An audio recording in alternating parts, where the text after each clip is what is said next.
वंदे मातरम। स्वस्थ समृद्ध परिवार की स्वास्थ्य रक्षक बने बनाए की कक्षा 6 अक्टूबर 2025 में आप सभी का स्वागत है।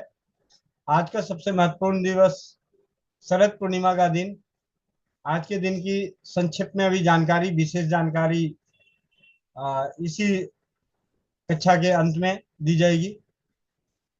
आज के दिन हर किसी के घर में खीर बननी चाहिए और वो खीर चांदनी रात में रखी होनी चाहिए और उसका सेवन भी करना है।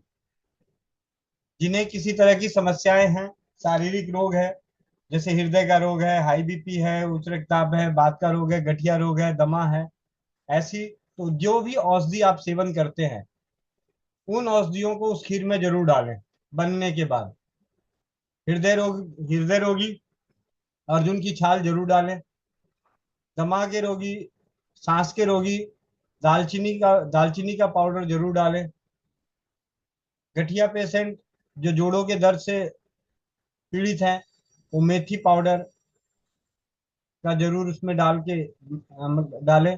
इसी प्रकार जिनकी भी जो औषधि है उन औषधियों को, जो घरेलू औषधि है उन औषधियों को या मिश्रित औषधियों को, दालचीनी है, अर्जुन की छाल है, मेथी है, तेज पत्ता है, दालचीनी है, काली मिर्च है, सौंठ है, छोटी इलायची है, बड़ी इलायची है, मुलेठी है, इन सब के बारीक पाउडर, ब्राह्मी है, शंख पुष्पी है, अश्वगंधा है, शतावरी है, बंसलोचन है, जटामासी है, इन सभी की अल्प अल्प मात्रा में बारीक पाउडर बना के खीर में जरूर डाल के उस खीर को रखें और उस खीर के साथ सेवन करें। संक्षेप में जानकारी। और कक्षा की शुरुआत के लिए मंत्रोच्चारण के लिए हमारे बीच में आज की कक्षा का स्वाध्याय करेंगी पाथ्या दीदी। और साथ ही साथ मंत्र उच्चारण के लिए भी पाथ्या दीदी। आप अपने माइक को म्यूट कीजिए और आपके स्क्रीन पे लिखा हुआ पोस्ट नजर आएगा, उसे आपको स्वाध्याय करना है। और मुझे पूरी उम्मीद है कि आज का स्वाध्याय आप लोगों को लिए बहुत ही बेहतरीन होने वाला है, क्योंकि दीदी को संस्कृत बहुत अच्छी आती है और संस्कृत भी आज पढ़ेंगी वो श्लोक, क्योंकि मैं तो श्लोक गायब कर दिया करता था। तो आप लोगों को संस्कृत भी मिलेगा सुनने को बहुत ही मधुर वाणी में। जी दीदी, जी भैया, वंदे मंत्रों से मातरम। शुरुआत करें, फिर मैं आपको स्क्रीन शेयर कर रहा हूँ। हाँ जी।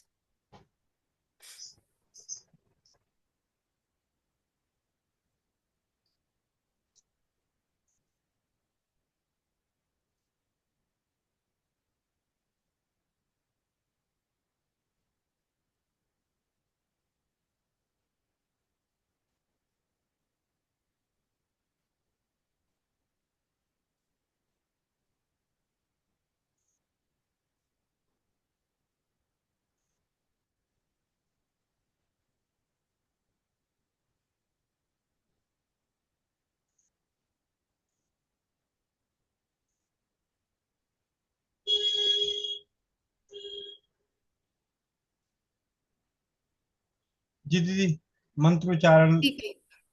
जी भैया। स्वाध्याय से प्रथम, का उच्चारण कर दीजिए। सुनाई नहीं दिया भैया, क्या बोल रहे हैं? एक मिनट, ज्योति गुप्ता बहन, एक मिनट, ज्योति गुप्ता बहन को बोलता हूँ। ज्योति गुप्ता बहन। जी भैया। जी,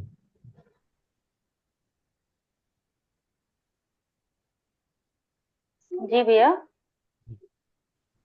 मंत्रोच्चारण से कक्षा का प्रारंभ करें। और कक्षा का स्वाध्याय के लिए पाठ्यसा दीदी स्क्रीन शेयर हुआ रहेगा, उस पोस्ट को पढ़ेंगी। जी जी। जी जी। ओके। वंदे मातरम सभी को। चलिए, आज के स्वाध्याय की कक्षा का प्रारंभ करने से पहले हम मंत्रोच्चार करेंगे ओमकार के उच्चारण के साथ। उसके लिए अगर चश्मा लगाया है तो उतार दीजिए, कमर सीधी करके बैठेंगे, हाथ जोड़कर नेत्र बंद करके ईश्वर से प्रार्थना करते हुए मंत्रोच्चार करेंगे। ओ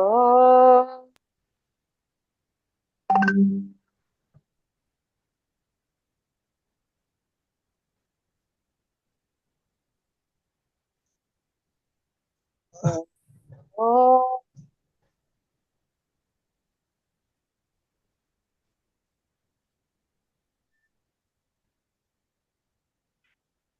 अखण्डमण्डलाकारं व्याप्तं चराचरं तत्पदं दर्शितं येन स्वाहा स्वधा नमोस्तुते।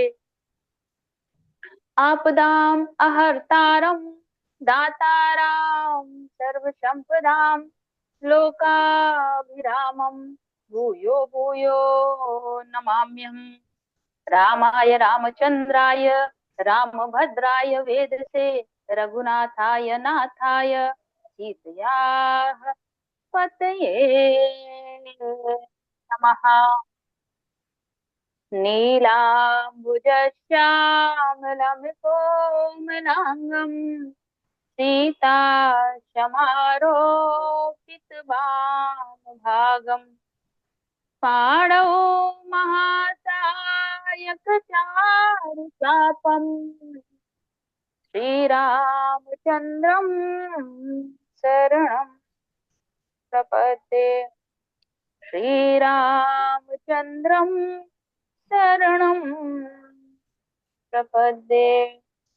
ॐ राम रामाय नमः। ॐ राम रामाय नमः। ॐ राम रामाय नमः। ॐ राम रामाय नमः। ॐ राम रामाय नमः। ॐ राम रामाय नमः। ॐ राम रामाय नमः। ॐ राम रामाय नमः। ॐ राम रामाय नमः। ॐ राम रामाय। श्री रामचंद्र भगवान की जय। ईश्वर को प्रणाम करते हुए अब अपने दोनों हाथों को आपस में रगड़ते हैं। हाथों की ऊष्मा को नेत्रों तक ले जाते हैं और इस गर्मी को महसूस करते हैं नेत्रों में, और मधुर मुस्कान के साथ बड़ी ही विनम्रता से नेत्रों को खोल लेते हैं। जय श्री राम। जी भैया। जी जी आप सभी का बहुत बहुत धन्यवाद।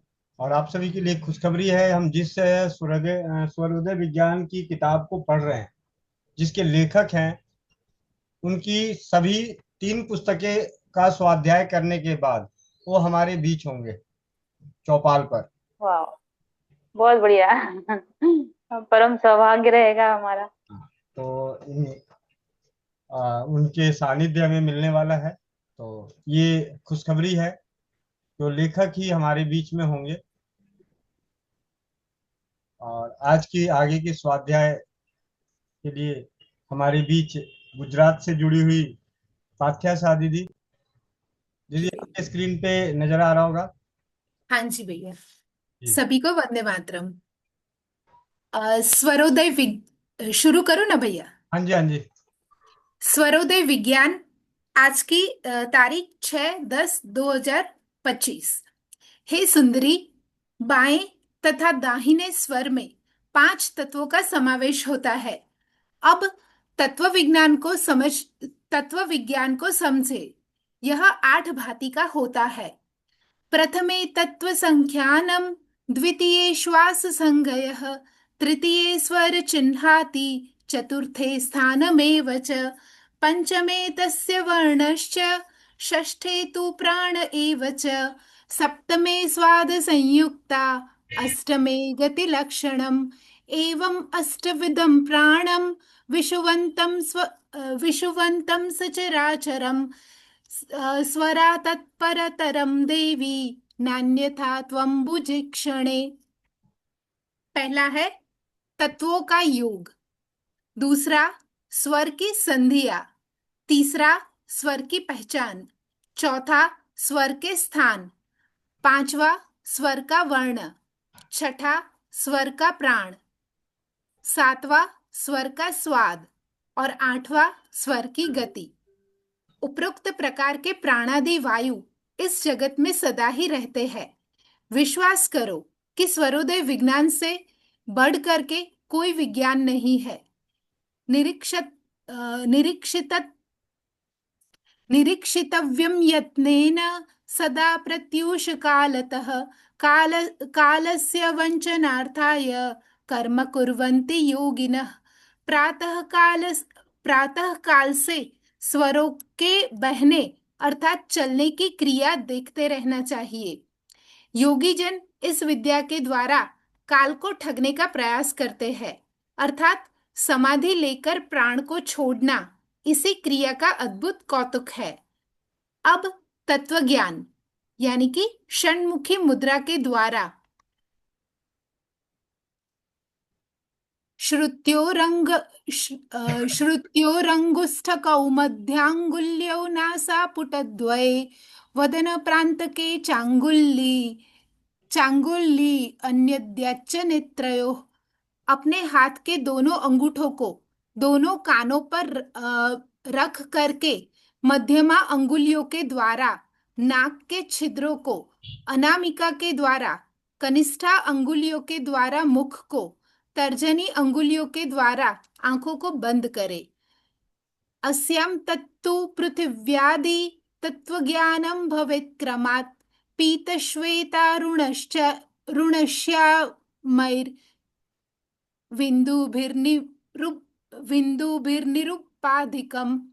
उपरोक्त भांति करने से तत्वों का ज्ञान होता है।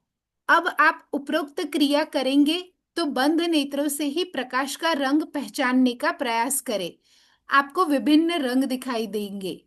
वह रंग निम्नलिखित होंगे तथा उनके साथ निम्नलिखित तत्वों का योग होगा। यथा यानी कि जिस प्रकार पीला रंग हो तो पृथ्वी तत्व समझे, सफेद रंग हो तो जल तत्व समझे, लाल रंग हो तो अग्नि तत्व समझे, कालीमा रंग हो तो वायु तत्व समझे। उपरोक्त रंग मिश्रित दिखे तो आकाश तत्व समझे। यह जानना अत्यंत आवश्यक है, अतः इसका अभ्यास अवश्य करें। मुख के स्वाद के द्वारा भी तत्वों की पहचान होती है।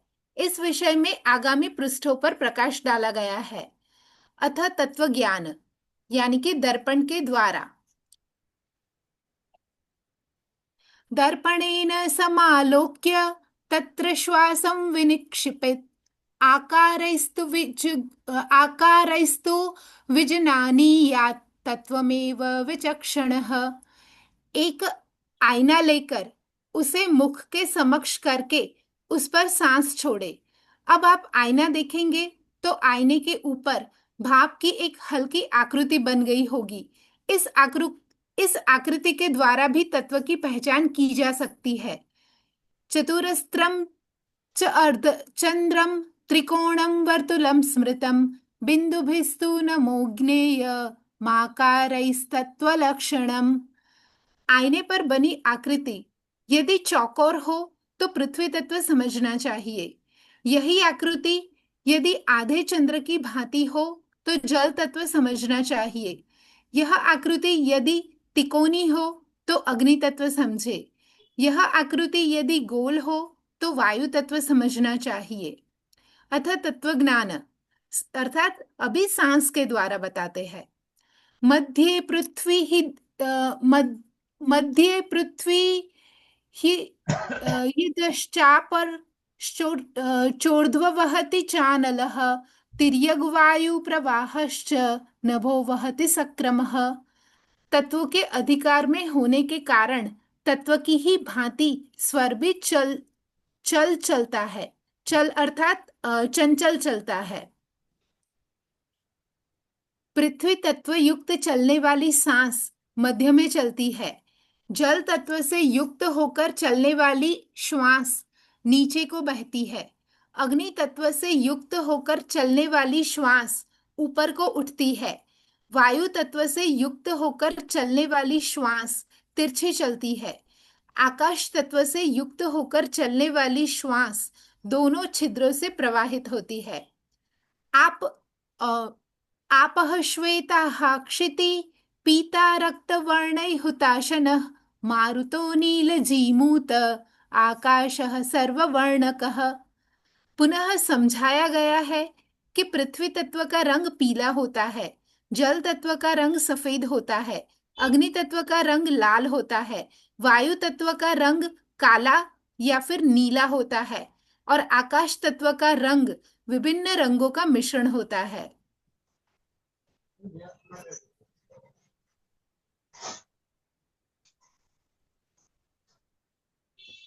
जो आपकी रजिस्टर रह गई थी ना। हाँ जी, हाँ जी भैया, एक मिनट। ठीक है, जाता हूँ। हाँ हाँ, मेरे को बिल दे दीजिए। अथ तत्व निवास स्कन्ध्वये स्थितो वह्नि नाभिर्मूले प्रमञ्जनः जानुदेशे क्षितिस्तोयं पादान्ते मस्तके नभः। अब तत्वों का निवास बताया जाता है। दोनों कंधों पर अग्नि तत्व, नाभि में वायु तत्व, घुटनों में पृथ्वी तत्व, पांवों में जल तत्व, सिर पर आकाश तत्व रहता है। अथ तत्व ज्ञान। अभी मुख के स्वाद के द्वारा तत्वों की पहचान कराई जाती है। माहेयं मधुरम, माहेयं मधुरम स्वादे कषायं जलमेव च तीक्ष्ण तेजः समीरोम्ल आकाशम कंटुक तथा। यहाँ पर तत्वों की पहचान स्वाद के द्वारा बताई है। जब आपके मुख में मधुर स्वाद हो तो पृथ्वी तत्व माना जाता है, कसैला स्वाद हो तो जल तत्व, तीता स्वाद हो यानी कि तिक्त स्वाद हो तो अग्नि तत्व, खट्टा स्वाद हो तो वायु तत्व तथा कड़ुआ स्वाद हो तो आकाश तत्व समझना चाहिए। अथ तत्व ज्ञान गति के द्वारा। अष्टांगुलम, अष्टांगुलम वहिद्वार्युर निश्चलस्तुरंगलम, तुरंगुलम द्वादशांगुलमाहेयम वारुणम षोडशांगुलम। यहाँ तत्वों के प्रभाव के कारण सांस की गति का वर्णन करते हुए शिवाजी ने बताया है कि वायु तत्व की श्वास 8 अंगुल, अग्नि तत्व की श्वास 4 अंगुल, पृथ्वी तत्व का श्वास 12 अंगुल, जल तत्व की श्वास 16 अंगुल तक प्रवाहित होती है। अथ तत्व प्रयोग। ऊर्ध्वं मृत्युरगः शान्तिर्स्तिर्यगुच्चाटनं तथा मध्ये स्तंभं विजानीयान्नभः सर्वत्र मध्यमम्। कभी कभी तत्वयुक्त श्वास विभिन्न स्थितियां पैदा कर देती है जो कि निम्नलिखित भांति होता है। अग्नि तत्व के समय श्वास का प्रवाह ऊपर की तरफ उठे तो मृत्यु तुल्य कष्ट होता है। जल तत्व के समय श्वास का प्रवाह नीचे की तरफ प्रवाहित हो तो शांति प्राप्त होती है। वायु तत्व के समय श्वास का प्रवाह तिरछा प्रवाहित हो तो उच्चाटन आदि में सफलता प्राप्त होती है। पृथ्वी तत्व के समय श्वास का प्रवाह मध्य में प्रवाहित हो तो स्तंभन के कार्य में सफलता मिलती है और आकाश तत्व के समय श्वास का प्रवाह कैसा भी क्यों न हो साधारण ही रहता है। पृथिव्यां स्थिर कर्माणि चर कर्माणि वारुणे तेजसी कूर कर्माणि मारणोच्चाटने निलय। कब क्या क्या कार्य करने चाहिए वो बताते हैं। पृथ्वी तत्व के समय में स्थिर कार्य करे, जल तत्व के समय में क्रूर कार्य करे, अग्नि तत्व के समय में क्रूर कार्य करे, वायु तत्व के समय में षडकर्म अर्थात मारण, मोहन, उच्चाटन आदि कार्य करे तो सफलता प्राप्त होती है। व्योम्नि किंचन कर्तव्यम अभ्यसेद्योग सेवनम शून्यता सर्व कार्येषु नात्र कार्या विचारणा। जब आकाश तत्व चल रहा हो तब केवल योगाभ्यास ही करे, इस समय अन्य कार्य असफल ही रहते हैं। पृथ्वी जलाभ्याम सिद्धि स्यान् मृत्युर्वहौ क्षयो निले नभसो निष्फलम सर्वम ज्ञातव्यम तत्ववादिभिः। आप सदा स्मरण रखें कि पृथ्वी तत्व के समय में दिया गया कार्य सफल पृथ्वी तत्व के समय में किया गया कार्य सफल तथा जल तत्व के समय में भी किया गया कार्य सफल होता है। अग्नि तत्व के समय में मृत्यु तुल्य कष्ट, वायु तत्व के समय में नाश और आकाश तत्व के समय में असफलता प्राप्त होती है। चीरलाभ क्षितोग्नेयस्तत्क्षणे तोय तत्वतः हानि स्याद्वन हि वाताभ्याम नभसो निष्कलम भवेत्।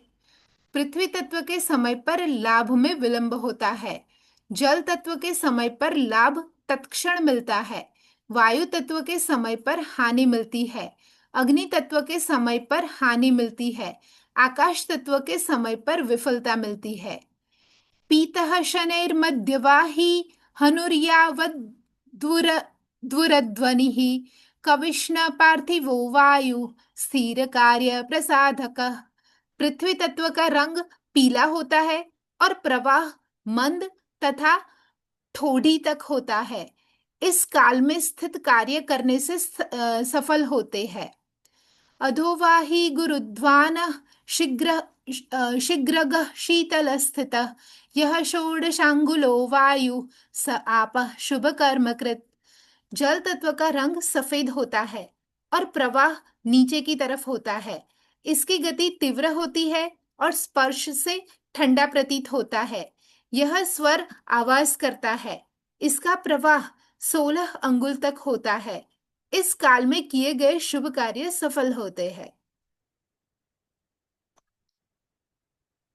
अग्नि तत्व का रंग अरे सॉरी आवर्तगश्च त्युषण्णश्च शोणामश्चतुरङ्गुलः ऊर्ध्ववाही च यः क्रूरः कर्मकारी स तेजसः।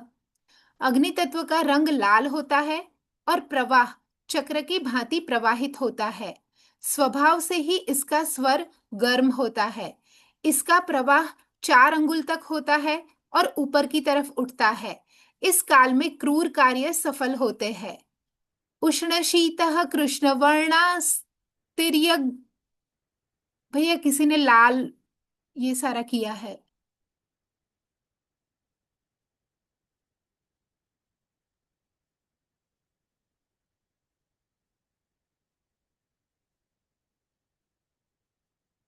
हाँ, उष्ण शीतः कृष्णवर्ण स्थितिर्यगाम्यष्टकाङ्गुलः वायुः पवन संज्ञस्तु चरकर्म प्रसाधकः।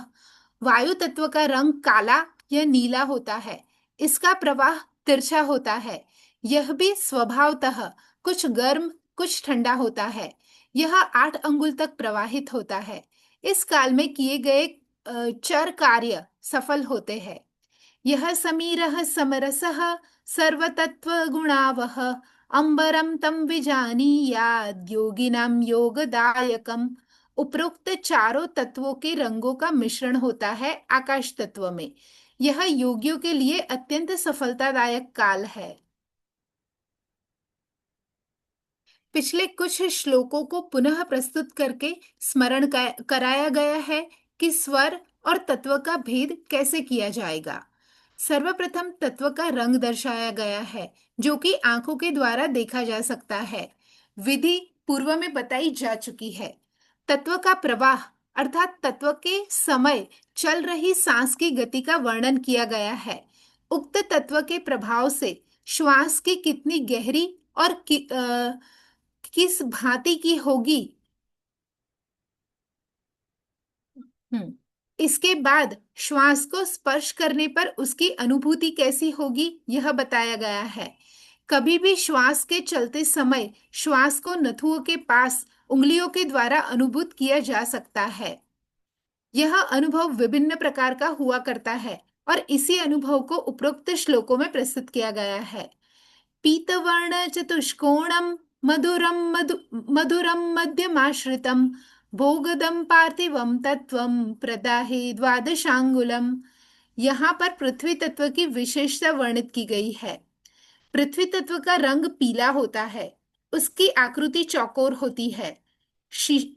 जैसे कि शीशे पर श्वास देने से जो आकृति बनती है वैसी आकृति पृथ्वी तत्व की होती है। उसका स्वाद मधुर होता है। जैसे कि सदा मुख में कोई ना कोई स्वाद विद्यमान रहता है। जब मधुर स्वाद विद्यमान हो तो पृथ्वी तत्व समझे। स्वर का प्रवाह मध्य में होता है। इस प्रवाह की लंबाई 12 अंगुल तक होती है। यह काल भोगदायक होता है। श्वेत श्वेतमर्घेन्दु संकाशम स्वादुकाशाय माद्रकम लाभकृद्वारुणम तत्वम प्रवाहे षोडशांगुलम। यहाँ पर जल तत्व की विशेषता वर्णित की गई है। जल तत्व का रंग श्वेत होता है और जल तत्व की आकृति आधे चंद्र की भांति होती है। उसका स्वाद कसैला होता है। यह स्वर भीगा हुआ होता है। इस स्वर का प्रवाह 16 अंगुल तक होता है और यह काल लाभ प्राप्त कराता है।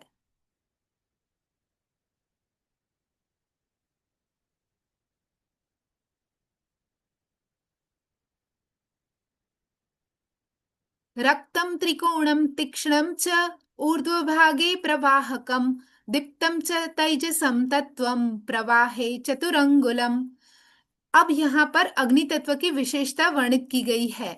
अग्नि तत्व का रंग लाल होता है, उसकी आकृति तिकोनी होती है और अग्नि तत्व का स्वाद तीक्ष्ण होता है। अग्नि तत्व के स्वर का प्रवाह ऊर्ध्वमुखी होता है। इस स्वर का प्रवाह 4 अंगुल तक होता है। नीलं च वर्तुलाकारं स्वादाम्लं तिर्यगाश्रितं चपलं मारुतं तत्वं प्रवाहे प्रवाहे अष्टांगुलम स्मृतम। यहाँ पर वायु तत्व की विशेषता वर्णित की गई है। वायु तत्व का रंग नीला होता है और उसकी आकृति गोल होती है। वायु तत्व का स्वाद जिह्वा में खट्टा होता है। इनकी गति तिरछी होती है और इसका प्रवाह 8 अंगुल तक होता है।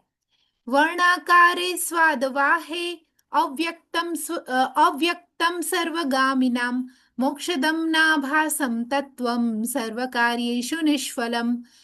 यहाँ पर आकाश तत्व की विशेषता अब वर्णित की गई है। इसका रंग, इसकी आकृति, आकाश तत्व का स्वाद, गति और आकाश तत्व का प्रवाह, यह सब उपरोक्त सभी तत्वों का मिश्रण होने के कारण समझ में नहीं आता है। यह समय प्रत्येक कार्य में विघ्न प्रस्तुत करता है। पृथ्वी जले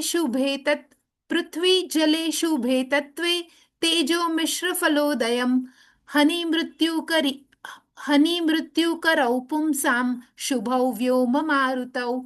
यहाँ पर संक्षेप में कहा गया है कि पृथ्वी तत्व उत्तम होता है, जल तत्व शुभ होता है, अग्नि तत्व मध्यम होता है, वायु तत्व अशुभ होता है और आकाश तत्व शुभ नहीं करता है।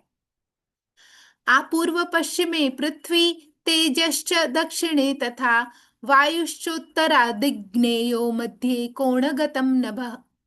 इन श्लोकों में तत्व की नभ में स्थिति को समझाया गया है कि पृथ्वी तत्व नभ में पूर्व से पश्चिम तक फैला रहता है। जल तत्व इसका वर्णन नहीं किया गया। अग्नि तत्व नभ में दक्षिण में रहता है, वायु तत्व नभ में उत्तर में रहता है और आकाश तत्व नभ में मध्य में रहता है। चंद्रे पृथ्वी जले स्याताम सूर्ये अग्निर्वा यदा भवेत् तदा सिद्धिर्न संदेह सौम्येषु कर्म तदा सिद्धिर्न संदेह सौम्येषु कर्मसु। इन श्लोकों को सदा याद रखना चाहिए क्योंकि सिद्धि की इच्छा रखने वालों के लिए यह अनमोल रत्न की भांति ही है। कहा गया है कि बाएं स्वर के साथ जब पृथ्वी तत्व या जल तत्व चले तो षड कर्मों में शांतिक तथा पौष्टिक कर्म करने से सिद्धि प्राप्त होती है। दाहिने स्वर के साथ जब अग्नि तत्व चल रहा हो तो मारण, स्तंभन और उच्चाटन आदि जैसे क्रूर कर्म शीघ्र फल के दाता होकर प्रयोग सफल करते हैं। लाभः पृथ्वीकृतो कृतोह्नि स्यान्निशयं लाभकृज्जलं वह्नौ मृयुः क्षयो वायुर्नभः स्यात् देह क्वचित। यहाँ पर वर्णन किया गया है कि कौन सा तत्व कब क्या करता है। दिन में चलने वाला पृथ्वी तत्व लाभ देता है, रात्रि के समय प्रवाहित होने वाला जल तत्व लाभ करता है, अग्नि तत्व मृत्युकारक है, वायु तत्व हानिकारक है तथा आकाश तत्व आगजनी जैसी बातें प्रस्तुत करता है। यह श्लोक विचारणीय है क्योंकि कुछ गंभीर संकेत इसी श्लोक से मिल रहे हैं। प्रश्न उठता है कि क्या दिन के समय चलने वाला पृथ्वी तत्व ही लाभ करेगा और कोई तत्व नहीं?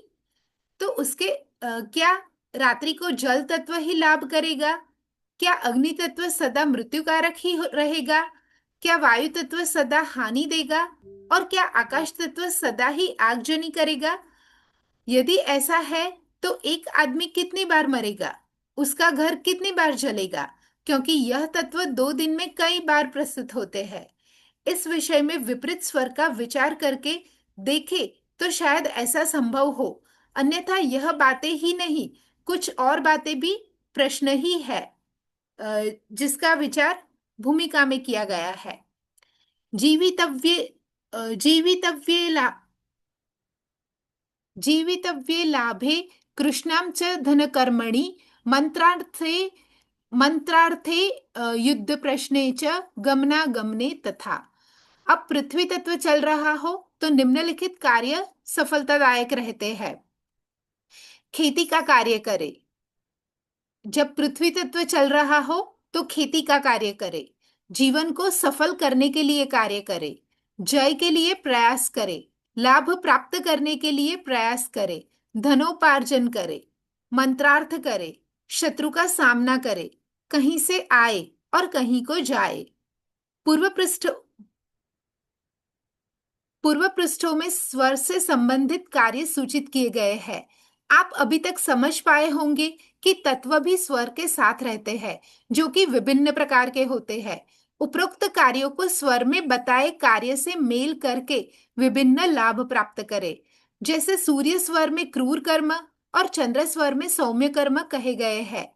उपरोक्त कार्य अधिकतर क्रूर ही है, अतः सूर्य स्वर के संयोग में इन्हें पृथ्वी तत्व का संयोग होने से पूर्णतः लाभ पाया जा सकता है।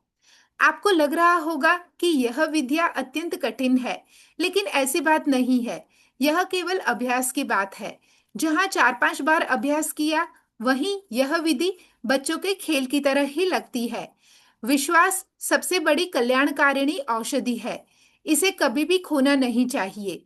यह एक बेशकीमती पूंजी व्यक्ति के पास है, जिसके कारण व्यक्ति उन्नति पर उन्नति करता जा रहा है। आयाति वारुणे तत्व शत्रुरस्ति शुभक्षितौ प्रयाति वायुनो अन्यत्र हानि मृत्यु न भोनले। पृथ्वी तत्व से शत्रु को आया समझे, जल तत्व में शत्रु से लाभ समझे।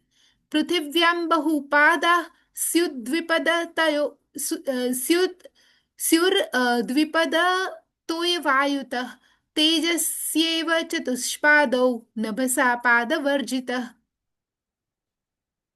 यहाँ पर तत्वों के उदय काल के अनुसार कहा गया है कि पृथ्वी तत्व में पशु चिंता, जल तत्व में मनुष्य की चिंता, वायु तत्व में जीव चिंता और अग्नि तत्व में पशु चिंता तथा आकाश तत्व में बिना पांव वाले की चिंता समझे। उपरोक्त कुछ श्लोकों में चिंता शब्दों का प्रयोग किया गया है। इन श्लोकों का लाभ सफल भविष्यवाणी करने के लिए कहा गया है। जब आपके पास कोई व्यक्ति कुछ जानने के लिए आए और यही कहे कि मुझे कुछ जानना है परंतु बताए नहीं, तो उपरोक्त प्रणाली से उसके मूक प्रश्न को समझा जा सकता है। इस विधि से उसे उसका प्रश्न बताया जाएगा तो वह आश्चर्य में पड़ जाएगा। इन्हीं विशेषताओं के गुणगान किए जाते हैं और इसे चमत्कार कहते हैं। आप इन विधियों के द्वारा स्वयं को पूर्णतः विद्वान प्रमाणित कर सकते हैं। कुजो वन ही रवि पृथ्वी सौरीराप प्रकीर्तितः वायुस्थान स्थितौ राहुर दक्षरंध्र प्रवाहक। यहाँ से नवग्रह दर्शन का शुभारंभ किया गया है। दाहिने स्वर के साथ चलने वाले विभिन्न तत्वों में विभिन्न ग्रह स्थित रहते हैं। जिस प्रकार अग्नि तत्व में मंगल ग्रह, पृथ्वी तत्व में सूर्य ग्रह, जल तत्व में शनि ग्रह, वायु तत्व में राहु ग्रह, जलम चंद्रौ बुधः पृथ्वी गुरुर्वातसितो नलः वामानाड्यां स्थिताः सर्वे सर्वकार्येषु निश्चिताः। यहाँ पर बाएं स्वर में तत्वों के साथ ग्रह कहे गए हैं। जल तत्व में चंद्र ग्रह, पृथ्वी तत्व में बुध ग्रह, वायु तत्व में गुरु ग्रह, अग्नि तत्व में शुक्र ग्रह रहता है। सभी कार्यों को करने में इन ग्रहों का भी विचार करना चाहिए। उपरोक्त नवग्रहों का विचार ज्योतिष के प्रत्येक विभाग में किया जाता है और यहाँ पर इन्हें कहा गया है, परंतु स्मरण रखें कि स्वरोदय विज्ञान में ज्योतिष की कोई भी प्रणाली लागू नहीं होती है। यह एक पूर्णतः स्वतंत्र विषय है तथा इसका साधन भी अत्यंत आसान है।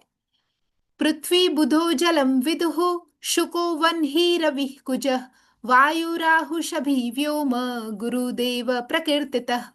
बुध को यानी कि बुध ग्रह को पृथ्वी तत्व समझे, चंद्र को जल तत्व से, सूर्य तथा मंगल को अग्नि तत्व से, शनि तथा राहु को वायु तत्व से तथा गुरु को आकाश तत्व से समझे।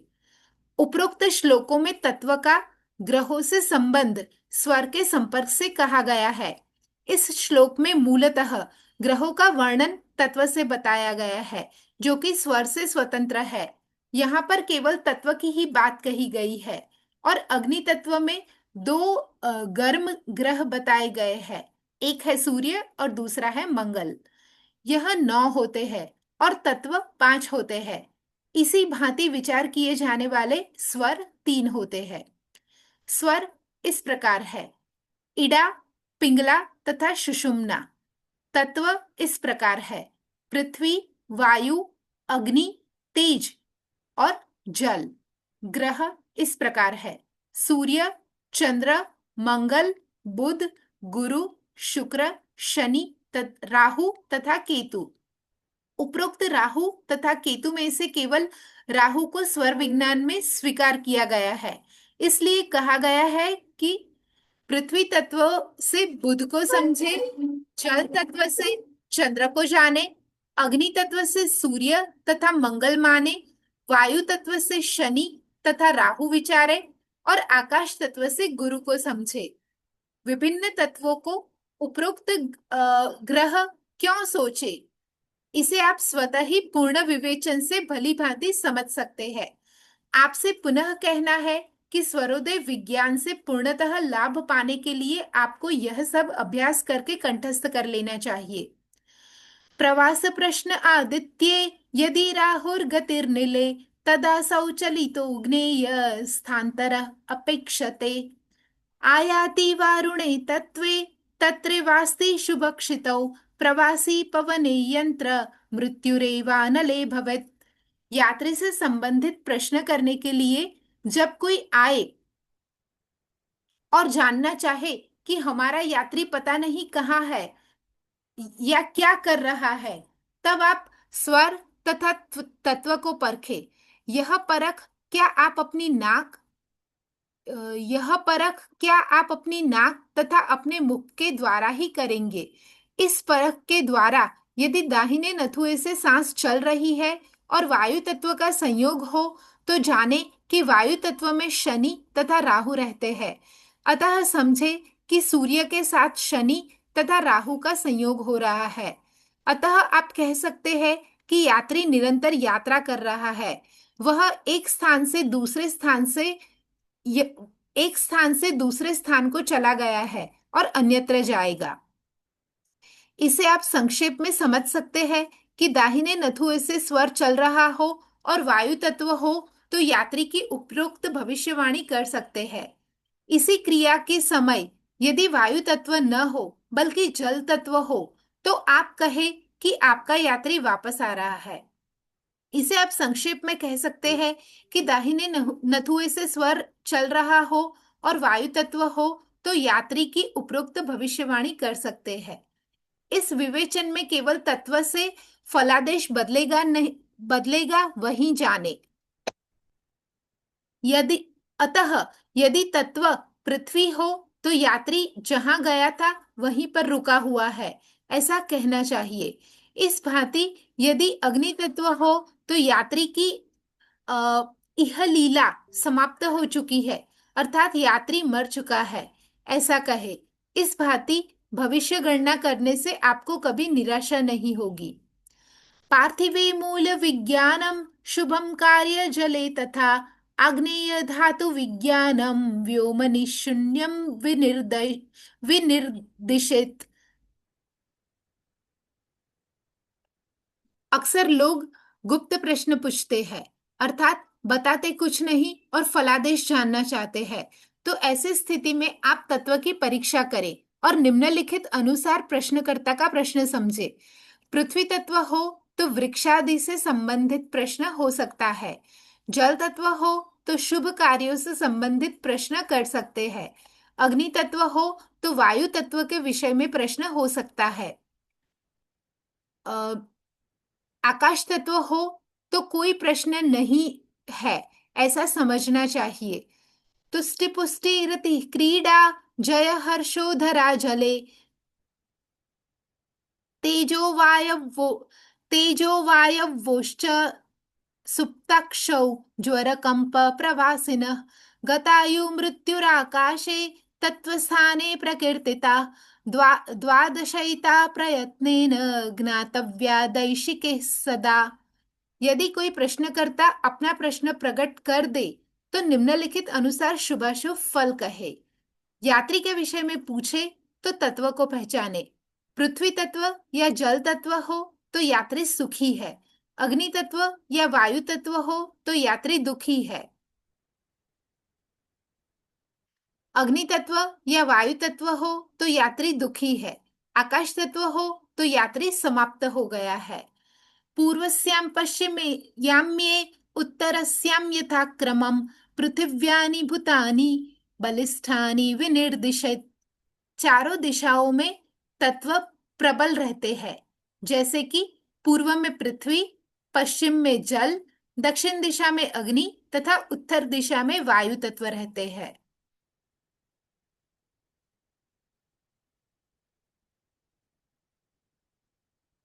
पृथिव्या परश्चथा एक पृथिव्या परस्तथा तेजो वायुराकाशमेव च पंचभूतात्मनो देहो ज्ञातव्यश्च वरानने अस्थिमांस त्वचा नाडी रोम चैव तु पंचमम् पृथ्वी पंचगुणा प्रोक्ता ब्रह्मज्ञानेन भाषितम् शुक्रशोणितमज्जाश्च मूत्रं लालं च पंचमम् आप पंचगुणा प्रोक्ता ब्रह्मज्ञानेन भाषितम् क्षुधा तृषा तथा निद्रा कान्तिरालस्यमेव च तेजः पंचगुणं प्रोक्तं ब्रह्मज्ञानेन भाषितं धावनं चलनं ग्रन्थः संकोचन प्रसारणे वाचो पंचगुणा प्रोक्ता ब्रह्मज्ञानेन भाषितं राग द्वेषौ तथा लज्जा भयं मोहश्च पंचमः नभसः पंचगुणा प्रोक्ता ब्रह्मज्ञानेन भाषितं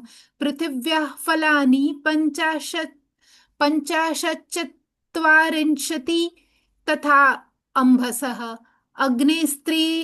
अग्नेस्त्रिं पुनर्वा योनि विंशतिर्नभसो दशः पृथिव्यां चीरकालेन लाभश्चापः क्षणात् भवेत् जायते पवने स्वल्पः सिद्धो अपि अग्नौ विनश्यति पृथिव्यां पंच हीयुषां वेदां तत्रस्तेजो द्विवायुतः नभस्येक गुणश्चैव तत्वज्ञानमिदं भवेत्। हे पार्वती, यह शरीर पांच तत्वों से बना है। इन बातों का समर्थन वेदांत भी करते हैं। हड्डी, मांस, त्वचा, नाड़ियां तथा रोम पृथ्वी तत्व के पांच गुणों के परिचायक है। वीर्य, रक्त, मज्जा, मूत्र तथा लार जल तत्व के पांच गुणों का दर्शन है। भूख, प्यास, नींद, कांति तथा आलस्य अग्नि तत्व के पांच गुणों का रहस्य है। दौड़ना, चलना, दौड़ना, चलना, ग्रंथि फैलना तथा सिकुड़ना वायु तत्व के पांच गुणों के परिचायक है। प्रेम, द्वेष, भय, लज्जा तथा मोह आकाश तत्व के पांच गुणों का उपादान है। यहाँ पर तत्वों का विशेष वर्णन किया गया है, जिसमें यही स्वीकार किया गया है कि मनुष्य की देह 5 तत्वों से बनी है। इस बात का विस्तृत विवेचन मैंने प्रारंभ में ही प्रस्तुत कर दिया है। संक्षेप में यहाँ पर आप इसे इस भांति समझ सकते हैं कि किस तत्व में शरीर में क्या क्रिया होती है। पृथ्वी तत्व से मनुष्य के शरीर में मांस, हड्डी, त्वचा, नाड़ियां तथा रोम बनते हैं। जल तत्व से मनुष्य के शरीर में वीर्य, रक्त, मज्जा, मूत्र तथा लार बनती है। अग्नि तत्व से मनुष्य के शरीर में भूख लगती है, प्यास लगती है, नींद आती है, कांति दिखती है तथा आलस्य आता है। वायु तत्व से मनुष्य के शरीर में फैलने तथा सिकुड़ने की क्रिया होती है। मनुष्य चलता फिरता तथा दौड़ता है, ग्रंथियां बनती है। आकाश तत्व के कारण मनुष्य के शरीर में प्रेम की भावना पैदा होती है, भय लगता है, मोह होता है, लज्जा लगती है तथा द्वेष हो जाता है। आकाश तत्व के कारण मनुष्य के शरीर में प्रेम की भावना पैदा होती है, भय लगता है, मोह होता है, लज्जा होती है तथा द्वेष हो जाता है। यह सब रहस्य तत्वों के केवल 5 गुणों का ही करिश्मा है, और यह क्रम केवल मनुष्य की देह में ही नहीं बल्कि समस्त दर्शन शास्त्रों में भी यही रहस्य समझाया हुआ है। प्रत्येक शरीर में इन तत्वों का निम्नलिखित प्रमाण होता है। पृथ्वी तत्व 50 पल, जल तत्व 40 पल, अग्नि तत्व 30 पल, वायु तत्व 20 पल, आकाश तत्व 10 पल। इसी भांति स्वरोदय विज्ञान में लाभ की स्थिति को भी समझाया गया है। पृथ्वी तत्व में लाभ शीघ्र नहीं होता है, जल तत्व में तत्काल लाभ होता है, वायु तत्व में लाभ अल्प मात्रा में ही होता है। अग्नि तत्व में लाभ तो क्या, लाभ की स्थिति भी समाप्त हो जाती है। यद्यपि उपरोक्त श्लोकों में प्रत्येक तत्व के 5 गुणों का वर्णन किया गया है, और यहाँ पर बताया जाता है कि पृथ्वी में 5 गुण होते हैं, जल में 4 गुण होते हैं, अग्नि में 3 गुण होते हैं, वायु में 2 गुण होते हैं तथा आकाश में 1 गुण होता है। पृथ्वी फुत्कार करती हुई जीर्ण शीर्ण अपनी अवस्था के अनुरूप ही फलों को प्रकट करती है। जी दीदी, जी भैया, बहुत बहुत धन्यवाद पाचासा दीदी का। पाचा दीदी के सानिध्य में आज संस्कृत के श्लोक के संग स्वरोदय विज्ञान के तत्वों का ज्ञान, ग्रहों से संबंधित जानकारी प्राप्त हुई। आप सभी का स्वस्थ समृद्ध परिवार के स्वास्थ्य रक्षक बने के स्वाध्याय की कक्षा में आप सभी का स्वागत है, और मिलते हैं 4 बजे। और इससे पहले सबकी हाजिरी लग रही थी छुट्टियां के लिए, छुट्टी तो नहीं मिलेगी, चाहे खुश रहो या नाराज, ठीक है, छुट्टी तो नहीं मिलेगी, जल्दी छुट्टी घंटी बज जाएगी, ठीक है, क्योंकि विकट परिस्थितियों में किया गया काम हमेशा जीवन में याद रहता है, और आराम से किए गए काम पे ध्यान नहीं जाता। मतलब घर की साफ सफाई करते वक्त भी अगर 2 लाइनें भी जो घुसेगी ना, वो दिलो दिमाग में घुसी रहेगी, और आराम से बैठ के नींद आ जाएगा। तो पता चला जी 50 लाइनें सुनी और 5 लाइन भी याद ना। मैं भी अपनी शक्ल दिखाई देता हूँ, छुट्टी मना है, पता चला कि कहीं मुंह देख के आदमी मूड बदल जाए, तो इसीलिए मैंने चेहरा बंद कर रखा था। वो तो ना मोह माया आ जाता है, मैं मोह माया वाला नहीं हूँ, आंखें फाड़ फाड़ के काम कर रहे हैं जी। आप सभी का बहुत बहुत धन्यवाद जी। मीरा दीदी, छुट्टी चाहिए? जी भैया, सबकी 2 तरफ दिमाग हो जाता है ना, काम में दिमाग नहीं लगता है। ऐसा थोड़ा मेरी थोड़ी करेंगे, ज्यादा नहीं, थोड़ी थोड़ी, लेकिन हाँ, करेंगे जरूर, कुछ और कर। ऐसा करेंगे ना भैया कि अभी कर लीजिए 15 दिन, एक हाँ, बार में तो देखो ये समझ में नहीं आएगा किसी उसके को। बाद जब वो आएंगे ना, जब गुरुजी आएंगे हाँ तो हमारा रिवीजन हो जाएगा, फिर उसके बाद हाँ तक सबके पास किताबें पहुंच जाएगी, तो फिर उससे संबंधित पढ़ भी लेंगे, मन में सवाल होंगे, फिर हम आपस में ही एक दूसरे से क्योंकि हमारे हाँ। बीच में कोई नहीं, मैंने क्या बोला, अब हम सभी को अपने अपने गुरु बनने हैं। हम्म। पर भैया कोई बात नहीं, छुट्टी मत करो, आपका भी बात आपकी भी आएगी किसी दिन, हम भी यही कहेंगे, छुट्टी नहीं मिलेगी चाहे बस में लटकते वो। अब हमें छुट्टी, बहनों को छुट्टी नहीं है, छुट्टी भाइयों को ही नहीं दी जाएगी। बहन 3 दिन के लिए हम जा रहे हैं 2 दिन, वो फिर छुट्टी मना है सबके लिए बराबर। नेटवर्क नहीं आएगा ना। हमें उस बात से मतलब नहीं, नेटवर्क है नहीं है भाई, हमें तो चाहिए। जैसे हम अगर कान लगा रहे हैं ना इतने, ये दिख रहा है आपको खिलारा, इस खिलारे के साथ अगर हम नेटवर्क कान लगा रहे हैं ना, तो आपको भी नेटवर्क लाना पड़ेगा, हमें मतलब नहीं है, चाहे टावर पे चढ़ो। चल, ये होगा भैया। स्वाध्याय की कक्षा को रोक देते हैं, और कुछ चीजें ऐसी आपस में सब अपनी अपनी क्या होता है, साफ सफाई दिखाया करेंगे, बातें करेंगे, चाहे 10 मिनट हो, 15 मिनट हो। ठीक है, अगर नहीं हाँ कर, वो ठीक है। देखो ऐसा है, अच्छा के ब्लैकमेल कर ली तो। तभी मैं वीडियो ऑन नहीं कर रहा था भैया, आपको पता है, वीडियो ऑन इसीलिए नहीं कर रहा था। अ, भैया होता है ना कि टाइम सबका आता है, वो कहानी नहीं है क्या, टाइम सबका आता है, तो भाई को भी बताया कि जरूरत तो पड़ जाएगी, और फिर बहन भाई को ये भी बताया कि वो आगे बहन कौन सी है, फिर टावर पे चढ़ना ही पड़ेगा। भाई मान जाते हैं, मुझे पता था भैया मान जाएंगे, क्योंकि भैया सच्चाई बताऊं तो अब हम सुन लेंगे, हम मना नहीं कर रहे, चाहे 1 घंटा रखो, हम ज्वाइन कर लेंगे, पर भैया याद नहीं रहेगा, और हम सुनेंगे ना तो उसको साथ साथ पॉइंट लिखते हुए, तो फिर वो याद रह जाएगा। जी, जी भैया। बहुत बढ़िया। और बाकी आज शरद पूर्णिमा है, कौन कौन अपने घरों में खीर बनाने वाले हैं, हैंड रेस कीजिए। मैं आप लोगों को 2019 की खीर दिखाता हूँ, 2019 की, जो पहले आए थे। वैसे ही करेंगे भैया, वैसे ही करेंगे। आ, श्री राम बटी की तरह 5 घंटे नहीं लगने हैं, देह हाथ नहीं दर्द करेगा, बस थोड़ा सा खर्चा ज्यादा हो जाएगा। उसमें तो थोड़ा फ्री का था, सिर्फ काली मिर्च लग रही थी पैसों की, इसमें तो दूध भी पैसे से आएगी। हम्म, चलो बहुत बढ़िया। और मैं प्रयास करता हूँ 2019 की याद को ताजा याद ताजा करते हैं, स्वस्थ समृद्ध परिवार के उसमें। हम्म,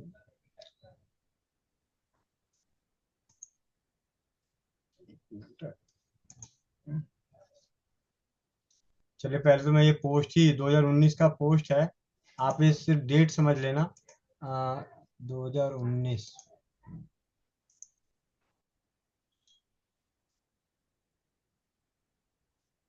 पार्थ्यसा दीदी, माइक अनम्यूट, ज्योति गुप्ता है, पार्थ्यसा दीदी माइक अनम्यूट करके पोस्ट को पढ़िए जरा। जी भैया, मैं पढ़ूं क्या? हाँ हाँ, पढ़िए। जी जी भैया। जानिए शरद पूर्णिमा का क्यों है इतना अधिक महत्व व पूजन, व खीर सेवन के महत्व व विधि, अन्य जानकारी। अश्विन शुक्ल पक्ष की पूर्णिमा को शरद पूर्णिमा कहते हैं। अश्विन महीने में पड़ने वाली पूर्णिमा का विशेष महत्व होता है। शरद पूर्णिमा वाली रात को जागरण करने और रात में चांद की रोशनी में खीर रखने का विशेष महत्व होता है। इस रात को चंद्रमा अपनी पूरी 16 कलाओं के प्रदर्शन करते हुए दिखाई देते हैं। शरद पूर्णिमा को कोजागरी या कोजागर पूर्णिमा के नाम से भी जाना जाता है। शास्त्रों के अनुसार देवी लक्ष्मी का जन्म शरद पूर्णिमा के दिन हुआ था। शरद पूर्णिमा के दिन चंद्रमा की किरणों से अमृत की वर्षा होती है, इसलिए पूर्णिमा की चांदनी में खीर बनाकर रखने और खाने का विधान है।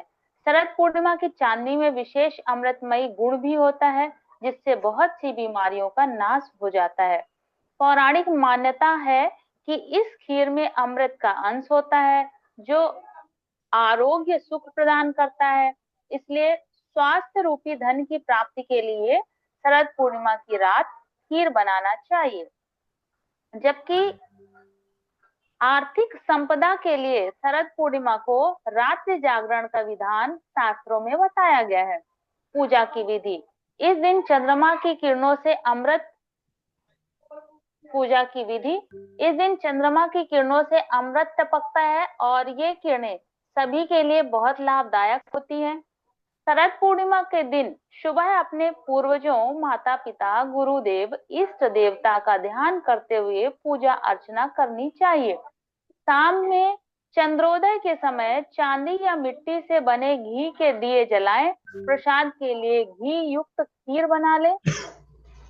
चांद की चांदनी में इसे 2 से 3 घंटे रखें। इसके पश्चात गुरुदेव अपने इष्ट देव को भोग लगाने के बाद इसे ग्रहण करना चाहिए या अगले दिन प्रसाद रूप में नाश्ते में भी ले सकते हैं।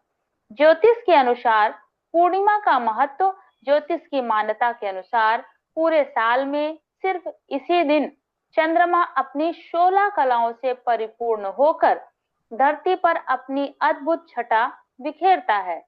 रात में खीर बनाकर खुले आसमान के नीचे रखकर अगले दिन सुबह उसे प्रसाद के रूप में खाते हैं। इस अवसर पर सर्वार्थ सिद्ध योग भी बना हुआ है। ग्रहों और नक्षत्रों का यह संयोग बहुत ही शुभ है, जिसमें धन लाभ संबंधी कोई भी काम करना शुभ फलदायी रहेगा। चंद्रदेव की पूजा। शरद पूर्णिमा पर चंद्र दोष से पीड़ित लोगों द्वारा विधि विधान से पूजा करने से विशेष लाभ मिलता है। चंद्रमा देव प्रसन्न होकर उनके सभी दोष दूर करते हैं। वहीं दधि शंख तुषाराभम क्षीरोदार्णव शंभवम नमामि शशिनम शोभम शंभोर मुकुट भूषणम मंत्र का जाप करने से जीवन में खुशियां बरसेंगी। इस रात चंद्रदेव की किरणों से स्वास्थ्य लाभ होता है। अलग अलग मान्यताओं, शास्त्रों व ज्ञानियों के अनुसार खीर बनाकर खाने की परंपरा विधि विधान है, परंतु मैं साधारण परिवार से हूँ, इसलिए अपने बचपन को याद करने की कोशिश की तो याद आया मेरे नानी दादी के यहाँ हर वर्ष इस दिन रात को खीर बनाकर खाने की रीत चली आ रही है, जिसे साथ ही इस खीर को सुबह भी खाया जाता था। साथ ही एक बात जो नोटिस कर पाया वो ये कि इस दिन खीर हर साल में पीतल या जिनके यहाँ किसी कारण पीतल के पात्र नहीं होते थे वो मिट्टी के पात्र में बनाते थे। साथ ही गुड़ का ही उपयोग होता था, चीनी का नहीं।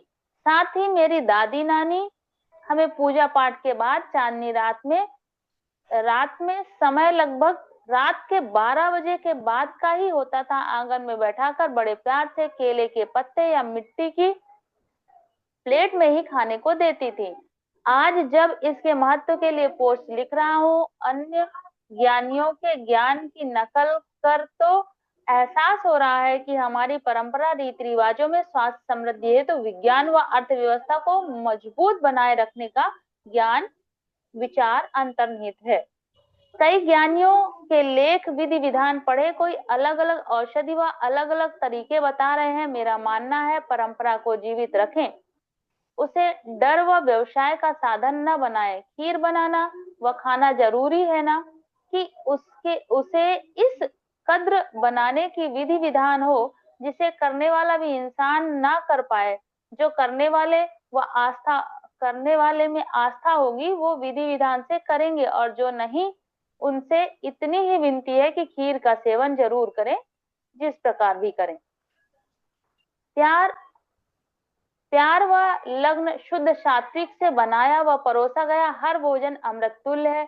शरद पूर्णिमा की तिथि और शुभ मुहूर्त उस दिन का 2019 का है, तो 2025 का आप नोट कर सकते हैं जी। आगे पढ़ना दीजिए।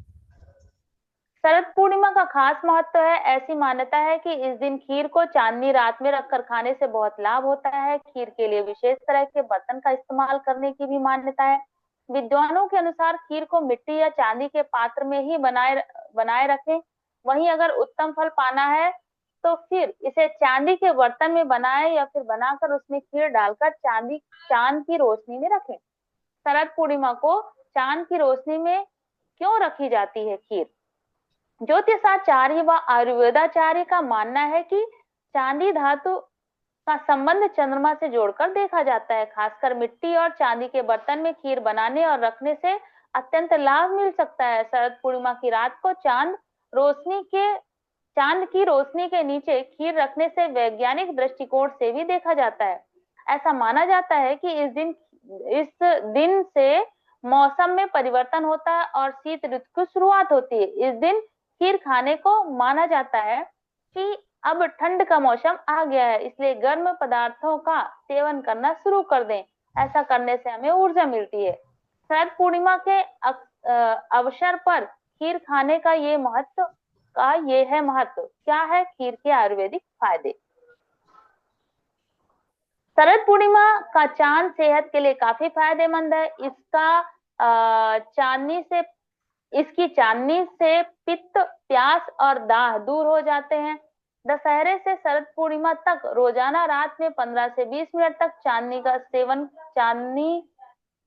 का सेवन करना चाहिए। यह काफी लाभदायक है। साथ ही चांदनी रात में त्राटक मतलब नेत्र ज्योति बढ़ाने के लिए दशहरे से शरद पूर्णिमा तक प्रतिदिन रात में 15 से 20 मिनट तक चंद्रमा के आगे पलके झपकाए बिना एकटक देखने से आपकी आंखों की रोशनी बढ़ेगी। साथ ही ऐसा कहा जाता है कि वैद्य लोग अपनी जड़ी बूटी और औषधियां इसी दिन चांद की रोशनी में बनाते पीसते हैं, जिससे यह रोगियों को दोगुना फायदा देता है, खासकर गर्म तासीर की औषधियों को, जिससे उसमें शीतलता का गुण निहित हो और सभी के लिए फायदेमंद हो जाए। साथ ही चांदनी की हर रात में निर्मित औषधि गर्मी ऋतु व पित्त प्रकृति के लिए अति उत्तम हो जाती है। शरद पूर्णिमा की रात को छत पर खीर को रखने के पीछे वैज्ञानिक तथ्य भी छिपा है। खीर दूध और चावल से बना तैयार होता है। दरअसल दूध में लैक्टिक नाम का एक अम्ल होता है। यह एक ऐसा तत्व है जो चंद्रमा की किरणों से अधिक मात्रा में शक्ति का शोषण करता है। वहीं चावल में स्टार्च होने के कारण यह प्रक्रिया आसान हो जाती है। इस खीर का सेवन सेहत के लिए महत्वपूर्ण बताया गया है। चावल, दूध और मिश्री की खीर बनाएं। खीर बनाते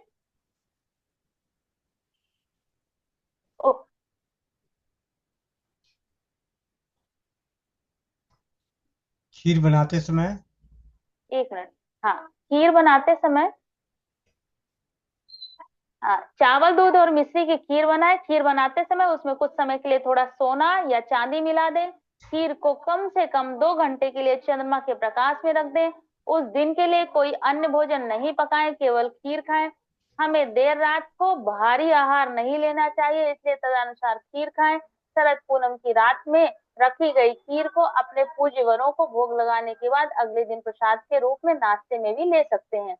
नेत्र सुरक्षा के लिए शरद पूर्णिमा का प्रयोग। वर्ष भर आंखें स्वस्थ रहे, इसके लिए शरद पूनम की रात को चंद्रमा की चांदनी में एक सुई में धागा पिरोने का प्रयास करें, कोई अन्य प्रकाश नहीं हो। शरद पूर्णिमा पर आध्यात्मिक उन्नति।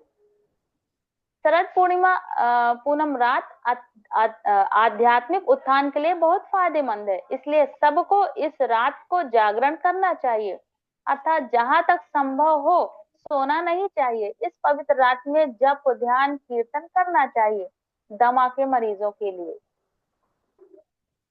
इस रोग के मरीज को सर्दी का मौसम अत्यधिक कष्टकारी होता है। इन सभी से विनती है, आप गुनगुना पानी तुलसी या लौंग या अजवाइन या दालचीनी युक्त उबला हुआ गुनगुना पानी ही सेवन करें। साथ ही दालचीनी शोंठ युक्त चूर्ण को शहद में मिलाकर सुबह शाम अवश्य चाटें। संभव हो तो पूनम की रात को चिड़चिड़ी यानी अपामार के बीज, अर्जुन छाल व दालचीनी युक्त गुड़ दूध से तैयार खीर का सेवन करें, यह अति उपयोगी होता है। खीर बनाना हमारे देश में हर माँ, बहन, भाई, यहाँ तक कि बच्चे को भी आता है। फिर भी बनाने की विधि का उल्लेख कर रहा हूँ, इसके लिए माफी चाहता हूँ। खीर बनाने की विधि। सबसे पहले एक मोटे तले वाले बर्तन, मिट्टी का हो या पीतल का, में दूध डालकर उसका 1/4 भाग घटने तक उसे पकने दें। उसके बाद जब दूध 3/4 रह जाए तो इसमें दूध की मात्रा के अनुसार चावल डालें। एक कड़छी से इस मिक्सचर को चावल पकने तक चलाते रहें।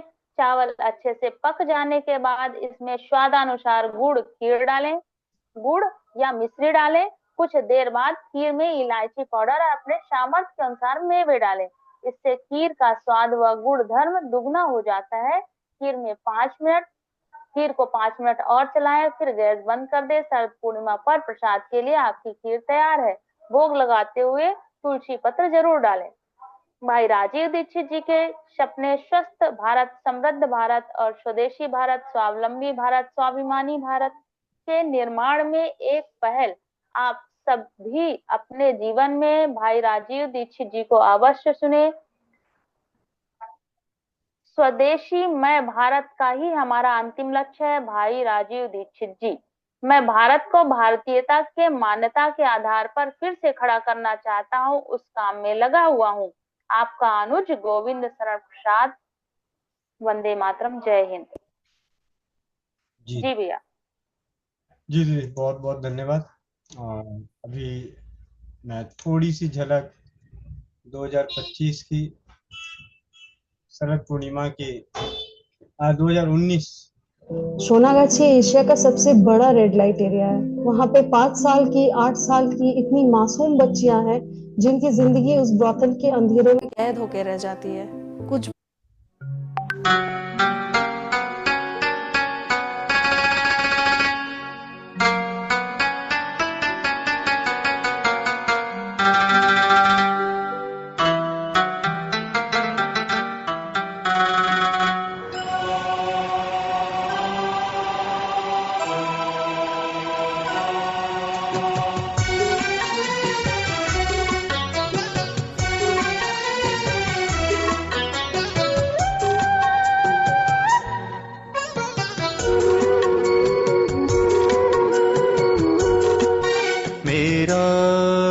स्वदेशी, मेरा हो तन स्वदेशी, मर जाऊं तो भी मेरा होवे कफन स्वदेशी। मेरा हो मन स्वदेशी, मेरा हो तन स्वदेशी, मर जाऊं तो भी मेरा होवे कफन स्वदेशी। मेरा हो मन स्वदेशी, मेरा हो तन स्वदेशी।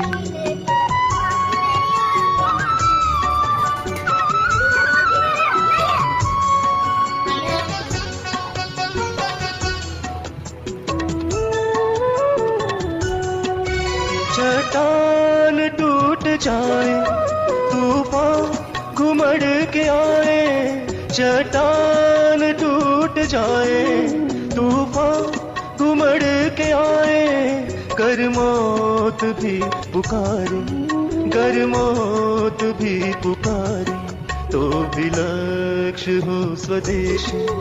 मेरा हो मन स्वदेशी, मेरा हो तन स्वदेशी, मर जाऊं तो भी मेरा होवे कफन स्वदेशी।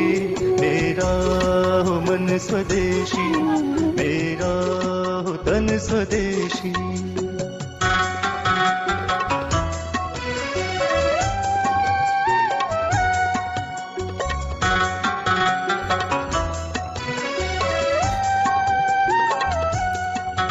जो गाँव में बना और गाँव में खपा हो, जो गाँव में बना हो, जो गाँव में खपा हो, जो गाँव को बसाए, जो गाँव को बसाए, वह काम है स्वदेशी।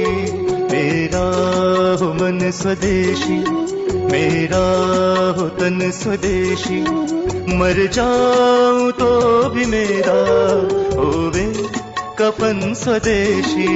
मेरा हो मन स्वदेशी, मेरा हो तन स्वदेशी।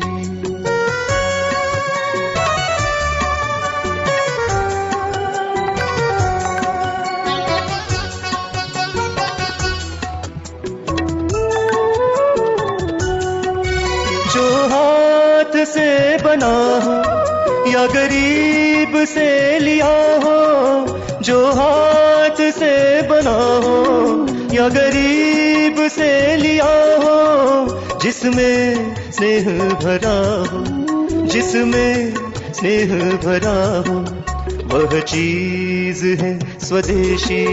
मेरा हो मन स्वदेशी, मेरा हो तन स्वदेशी, मर जाऊं तो भी मेरा होवे कफन स्वदेशी।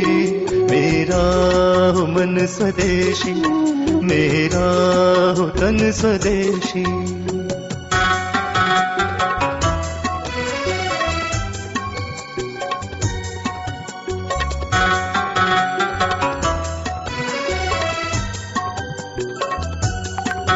मानव का धर्म क्या है, मानव का दर्द जाने, मानव का धर्म क्या है, मानव का दर्द जाने, जो करे मनुष्यता की, जो करे मनुष्यता की रक्षा, वही स्वदेशी।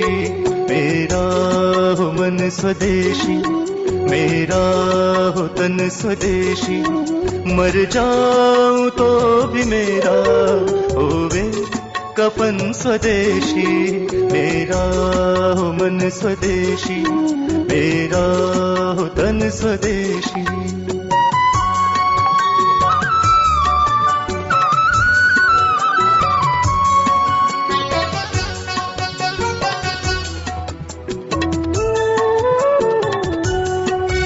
कर शक्ति का विभाजन, मिटे पूंजी का ये शासन, कर शक्ति का विभाजन, मिटे पूंजी का ये शासन, बनेगा अब स्वावलंबी, बनेगा अब स्वावलंबी, वह नीति हो स्वदेशी।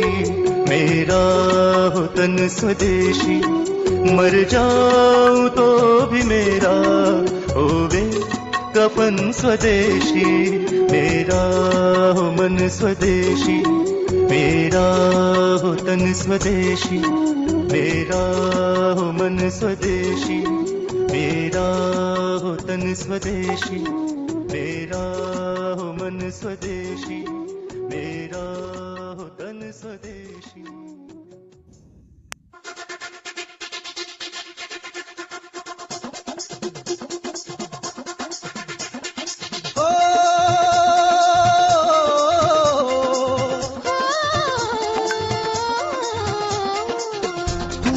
ठूस कर थैलों में वे यूरो डॉलर लाए हैं,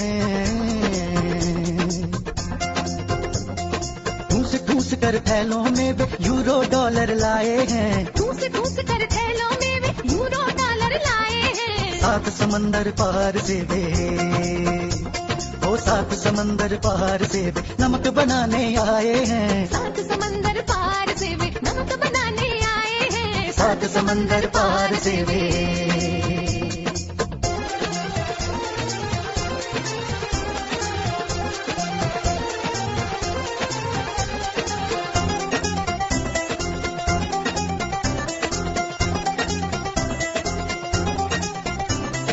नहीं जरूरत आटा चावल और रसोई गैस की, नहीं जरूरत आटा चावल और रसोई गैस की, घर घर में खुशहाली लाने,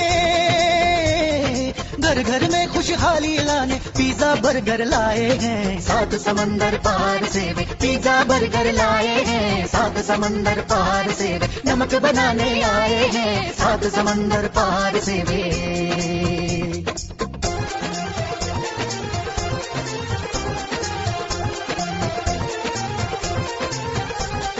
जल जमीन और जंगल पर अब उनकी नजरें गड़ी हुई, जल जमीन और जंगल पर अब उनकी नजरें गड़ी हुई, जड़ी बूटियों के बदले में हो, जड़ी बूटियों के बदले में जानी बॉकर लाए हैं, 7 समंदर पार से वे जानी बॉकर लाए हैं, 7 समंदर पार से वे नमक बनाने आए हैं, 7 समंदर पार से वे।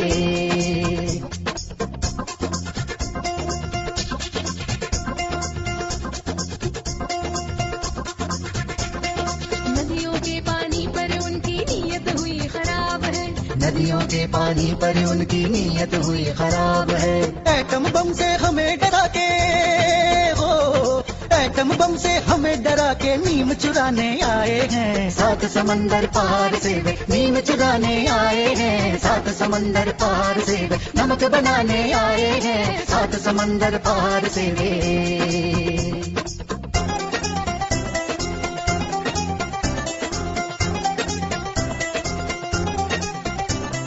चॉकलेट में असली कीड़े, फास्ट फूड में केमिकल। चॉकलेट में असली कीड़े, फास्ट फूड में केमिकल। बच्चों की हिफाजत करने हो, बच्चों की हिफाजत करने दूध का पाउडर लाए हैं। सात समंदर पार से वे दूध का पाउडर लाए हैं। सात समंदर पार से वे नमक बनाने आए हैं। सात समंदर पार से वे।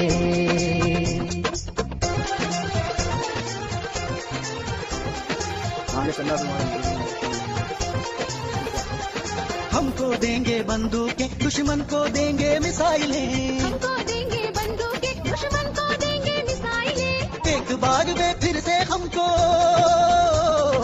एक बार वे फिर से हमको दास बनाने आए हैं। सात समंदर पार से वे दास बनाने आए हैं। सात समंदर पार से वे नमक बनाने आए हैं। सात समंदर पार से वे।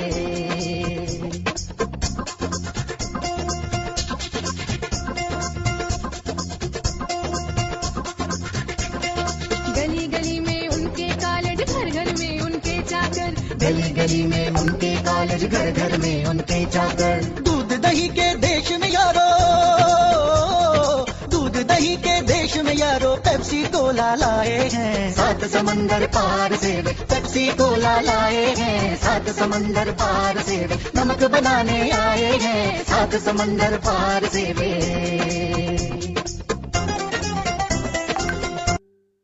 आपका बच्चा टेक्स्ट बुक से कभी साइंस और मैथ सीख ही नहीं सकता, क्योंकि टेक्स्ट बुक 2D होती है और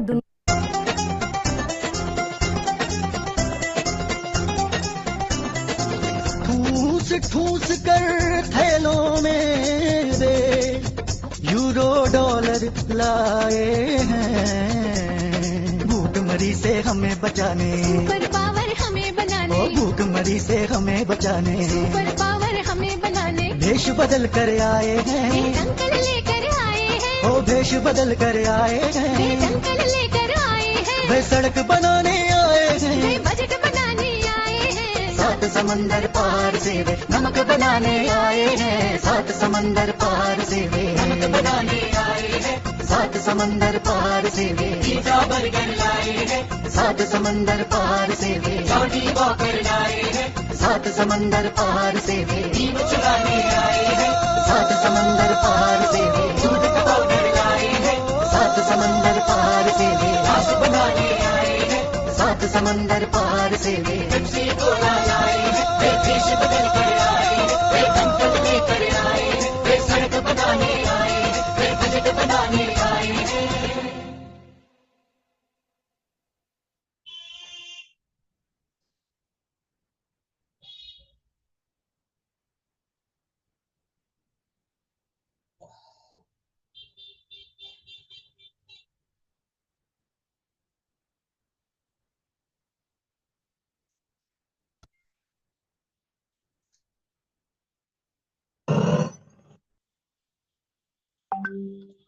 वंदे मातरम सभी को। मिलते हैं 4 बजे और रात्रि 8 बजे चौपाल में। किसी का बहाना नहीं चलेगा, सबकी खीर की हांडी आनी चाहिए फोटो ग्रुप में, और सबकी चौपाल तक खीर तैयार हो जानी चाहिए। जिनके पास दूध नहीं है बता दें, उनके यहाँ दूध भेज दिया जाएगा। ठीक है, चले। क्या बात है, किसी को जाने का मन नहीं है? जी भैया, मिलते हैं 4 बजे। हाँ, कोई तो बोला, मैं तो बटन दबा नहीं पा रहा था। मैं कोई तो कहे। सोनी दीदी लगता है बना रही हैं आज। चलिए, रामबटी के बाद नंबर आ गया आज शरद पूर्णिमा की खीर का। पहले खाई कड़वी दवाई, अब आज खाओ मिठाई। नहीं, हेमलता दीदी, अच्छा इनका नाम तो हेमलता सिलाओ है, सोनी कैसे नाम आ गया? दूसरे मोबाइल से दिखा अच्छा। रही। श्री राम भट्टी।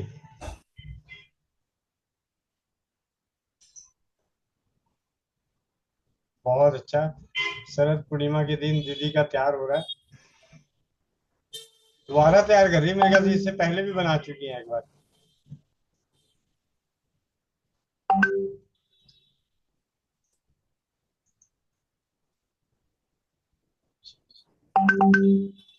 मोह माया समेटे।